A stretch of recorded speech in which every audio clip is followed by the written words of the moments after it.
কাঞ্চনপুরে আবারও সড়ক অবরোধ। এবার শিক্ষকের দাবিতেই এই সড়ক অবরোধ ছাত্রছাত্রীদের। জানা গেছে যে শিক্ষক বদলি হচ্ছে, আর সেই প্রতিবাদ জানিয়ে আজ সকাল থেকে সড়ক অবরোধ তারা করে।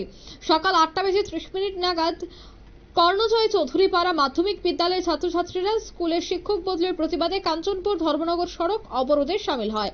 অবরোধ চলে প্রায় 1 ঘন্টা কাঞ্চনপুর আইএস অফিসের সামনেই। তবে অবরোধস্থলে উপস্থিত এক ছাত্রী তিনি জানাচ্ছেন যে বিদ্যালয়ে বিজ্ঞান বিভাগে শিক্ষক পঙ্কজ স্যারকে অন্য বিদ্যালয়ে বদলি করা হয়েছে। আমরা এই বদলি কোনোভাবেই মেনে নিতে পারবো না, আমাদের স্যারকে আমাদের স্কুলেই রাখতে হবে। তাই আমরা সকাল থেকে সড়ক অবরোধ করছি। কি বলছেন ছাত্রছাত্রীরা শোনাবো। আমরা স্কুলের একজন বিজ্ঞানের শিক্ষক পঙ্কজ স্যার কলকাতা স্কুলে ট্রান্সফার হয়ে গেছেন, তো আমরা বিজ্ঞান শিক্ষককে আমরা স্কুলেই রাখবো, তো এর লেগে আমরা পথ অবরোধ করছি। তোমরা স্কুলের টিচার কতজন? আমরা স্কুলের টিচার অনুমানে 7-8 জন এরকম হবো।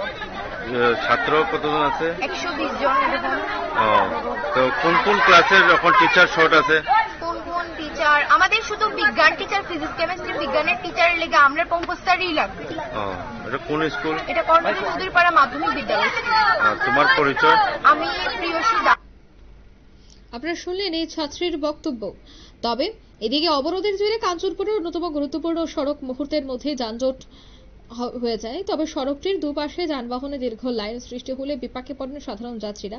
পরবর্তী সময় বিদ্যালয়ের প্রধান শিক্ষক প্রণব চৌধুরীর মৌখিক আশ্বাসে সকাল 9:30 নাগাদ অবরোধ প্রত্যাহার করে ছাত্রছাত্রীরা।